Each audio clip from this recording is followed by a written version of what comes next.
নমস্কার নমস্কার নমস্কার, আমি রিমা। আমি চলে এসেছি নতুন একটা ব্লগ নিয়ে। দেখো, আজকে মহাষষ্ঠী আর কত ফুল ফুটেছে আমাদের গাছে, যেন ফুল গাছগুলোও জানিয়ে দিচ্ছে যে পুজো চলে এসেছে। পুজো আসছে আসাটাই ভালো লাগে, কিন্তু পুজো চলে আসলে সেই জিনিসটা কেমন যেন লাগে। যাই হোক, আমি পুজোটা দিয়ে নিই। আজকে ষষ্ঠী, সেহেতু ষষ্ঠী পুষ্পাঞ্জলি দিতে যেতে হবে, তাই জন্য এটা আমি এই ভিডিওটা 5 বার শ্যুট করছি, 5 বার। কিন্তু দুঃখের বিষয় এটা হচ্ছে না, আমার ফোনের স্টোরেজ ফুল হয়ে যাওয়ার কারণে, তাই এটা নিচ্ছে না। আমি ষষ্ঠীতে পুজো দিতে যাব দেখে এই ড্রেসটা পরেছিলাম। আমার মুখে যতটা হাসি ছিল সব হাসি আমার ফোনটা কেড়ে নিল। কেন জানি না কেন হচ্ছে না। আমি অনেক কটা ভিডিও ডিলিট করে দিয়েছি, যেগুলো অলরেডি আমার পোস্ট করা হয়ে গিয়েছে, কিন্তু তাও হচ্ছে না। জানি না এটা হবে কি না। হ্যাঁ, আমি কুর্তি পরেছি, শর্ট কুর্তি বলে এটাকে, কি টপ বলে, যাই হোক আমি জানি না। এই যে এই শাড়িটা আমি পরবো বলে ঠিক করেছিলাম, কিন্তু পরতে পারছি না, লোক নেই ধরার। দেখি আগে ভিডিওটা হয়েছে, তারপরে আবার বক্তব্য রাখবো। না, হয়েছে 5 নম্বর বারেরটা হয়েছে। মা ফোন করে বলে দিয়েছে অঞ্জলি প্রায় শুরু হবে হবে করছে, তাড়াতাড়ি চলে আয়।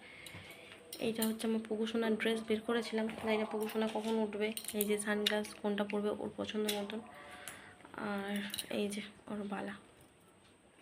আপাতত পড়াই, ছোটো তো তাই জন্য, পরে বড় হলে দেখা যাবে। দুধটা গরম করে নিই, দুধটা গরম করে রাখি, একটু ঠান্ডা হলে কেলক্সের সাথে খাইয়ে দেবো। সব থেকে সহজ খাওয়া ওটা ওর। মেকআপ যেহেতু কিছু করতে পারি না, তাই এরকমভাবেই বেরিয়ে যাচ্ছি। পুকু অলরেডি রেডি হয়ে বেরিয়ে গেছে। আমি পুকুকে ডাকলাম যে বাবা আমরা কিন্তু বেরিয়ে যাচ্ছি, আমি কিন্তু আর আসবো না। ও তাড়াতাড়ি করে উঠে গিয়ে ঠিক আছে, দেখি একটা বিস্কুটের প্যাকেট কিনে নেবো রাস্তায়, ওখানে দুধ খাবে না এখন। যাই হোক, গরম করেছিলাম ওর জন্য, ও খাবে না বললো, তাহলে রাস্তা থেকে একটা বিস্কুটের প্যাকেট কিনে নেবো, কিনে নিয়ে ওখানে খাই নেবো। জলের বোতল নিয়ে যাচ্ছি। ও অলরেডি রেডি হয়ে বেরিয়েও চলে গেছে, এখন বেরোই। এই যে আমার পুকুসোনা হিরোর মতন হেঁটে হেঁটে আসছে, কিচ্ছু খায়নি। আমি বললাম যে চল দোকান থেকে কিছু কিনে খাইয়ে দিই তোমাকে। ও বললো যে না মা, আমি কিচ্ছু খাবো না।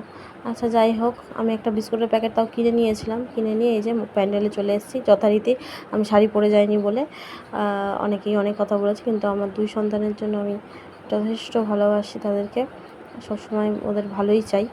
তাই কোনটা কি পরলাম না পরলাম সেটা ম্যাটার করে না। তারপর আমরা পুজো দিচ্ছি, অঞ্জলি দিচ্ছি। অঞ্জলি তখন শুরু হয়, তখন মনে হয় কি আরতি হচ্ছিল। আর এদিকে মা করছে পুজোর কাজ, ওদিকে মণিও করছে। শেষে ঠাকুরমশাই এই প্রদীপগুলোকে আগিয়ে আগিয়ে দিচ্ছে, আর মা কী করছে সবাইকে আরেকটু আগিয়ে দিচ্ছে, যাতে সবাই তাপটা নিতে পারে। তারপরে এই অঞ্জলি টঞ্জলি দেওয়া হয়ে গিয়ে মোটামুটি সবাই ডালটা নিয়ে চলে গেছে। আর আমি এদিকে ভেবেছিলাম যে সবজি তরকারি করবো না, শুধু আলুর তরকারি করতে। ভাবলাম যে না, সবজি তরকারিটা করলে বাবাও খেতে পারবে, বাবা তো লুচি টুচি খায় না হতো। যাই হোক, তারপরে সেই একই ড্রেস পরে আমি চলে এসেছিলাম আবার মণ্ডপে রাত্রিবেলা, রাত্রিবেলা না, সন্ধ্যেবেলায় এসে দেখছি যে ঠাকুরমশাই কাউকে পাচ্ছিল না অস্ত্র পরানোর জন্য, তাই অনেকটা দেরি হয়ে গিয়েছিল। আর তারপরে দেখছি যে আমাদের যে ঢাকি এসেছে, সেই ঢাকিকে দিয়েই পড়াচ্ছে, বলছে এটা একটু পরিয়ে দাও, এগুলো এরমভাবে দাও, এগুলো ওরমভাবে দাও। এদিকে মা আমাকে বলেছিল যে প্রায় 7টা সাড়ে 7টার মধ্যে হয়ে যাবে কমপ্লিট, তাহলে মা আর আমি একটু বাজারে যাব আর পাশের ঠাকুরটাও দেখে নেবো। কিন্তু দুঃখের বিষয় হয়নি, কারণ অনেকটা লেট হয়েছে, কারণ ওই বললাম যে ঠাকুরমশাই পায়নি অস্ত্র পরানোর লোক, আর তাই জন্য অনেকটাই লেট হয়ে গিয়েছে। আর এদিকে মণিও ছিল না যে আমি মণিকে বলবো যে চ আমার সাথে একটু। মণিও গিয়েছিল সোনারপুর বাজারে। আর এদিকে আমার পুকুসোনা দুষ্টুমি তো রয়েছে, ও কী করছে না, চেয়ার দিয়ে বেয়ে টেবিলটার মধ্যে উঠছে। বিশাল সাহস হয়ে গেছে ওর, আর একটুও ভয় পায় না কাউকে। যাই হোক, তারপরে গঙ্গাদি দেখলাম যে মার যে গহনাগুলো আছে সেইগুলো পরিয়ে দিচ্ছে, খুব সুন্দর লাগছিলো দেখতে। তারপরে মণি আসলো, আমি বললাম মণি চ আমি নিয়ে আসি, কারণ দোকানও বন্ধ হয়ে যাবে এখন পুজোর সময়, অতক্ষণ দোকান খোলা রাখবে না। তারপরে আর মাংস টাংস নিয়ে আর এতে ঢুকিনি, ওই প্যান্ডেলে আর ঢুকিনি। তারপরে আমি বললাম যে ঠিক আছে আমি বাড়ি চলে যাই।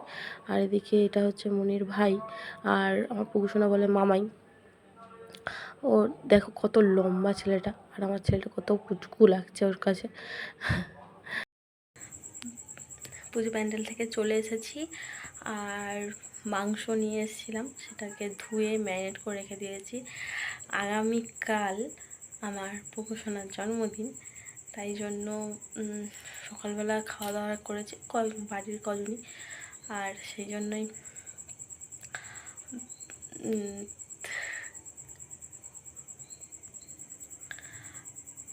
একটু ভাজা ভুজি আর একটু মাংস, একটু মাছ, পায়েস এইসবই করে দেবো। সামান্য কিছুই, বেশি কিছু করছি না, কারণ ওর জন্মদিনটা পুজোর মধ্যে পড়ে গেছে। কাউকে বললে কেউ আসতেও পারবে না, বেকার কেউ ঘুরতে চলে গেছে, কারোর হয়তো কি বলবো সকালবেলায় প্ল্যান আছে বা কিছু, অনেকের অনেক কিছু সমস্যা থাকে, পুজোতে কেউ আসতেও চায় না। আর বেকার পুজোতে ঝামেলা করেও লাভ নেই। প্রত্যেক বছরই পুর এরকমই বার্থডে পড়বে, নয় পুজোর আগে বা পুজোর কাছাকাছি এরকমই বার্থডে পড়বে, কিছু করার নেই। আর যা হবে হবে। ইচ্ছা আছে একটু ছোট, দাদার জন্মদিন দেখে এসছে, তো ওরও ইচ্ছা যে ও কেক কাটিং করবে। তো বলছে যে মা আমি কি কেক কাটবো না? তো আমি বললাম হ্যাঁ বাবা কেক কাটা হবে। একটা ভাবছি ছোটো দেখে কেক নিয়ে এসে ওর কাটা, মানে দাদা থাকবে, করুক কেক কাটুক। আর ওর বাবা যেহেতু ছুটি নেই, সেহেতু আমাদেরও মনটা একটু খারাপ যে ছেলের প্রত্যেক জন্মদিনই কিছু নয় পুজো পড়ে যায়, ছুটি পাওয়া যায় না। যাই হোক, আজকে ষষ্ঠী, আজকে ষষ্ঠী, কালকে সপ্তমী, পুজো শুরু হতে হতেই আবার দেখতে দেখতে শেষের পথে চলতে রয়েছে। ওকে, খাওয়া দাওয়া সব কমপ্লিট মোটামুটি। লিপস্টিক উঠে গেছে, কমপ্লিট। আমি আর মাংস কিনেছিলাম দেখে, তাই জন্য আর পুজো মণ্ডপে যাইনি, ওই জন্য একেবারে ঘরেই চলে এসেছি।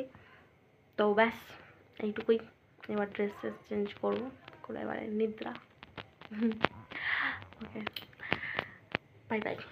আজকের ভিডিওটা ভালো লাগলে লাইক, শেয়ার অ্যান্ড সাবস্ক্রাইব করে দেবেন, দেবেন না দেবে।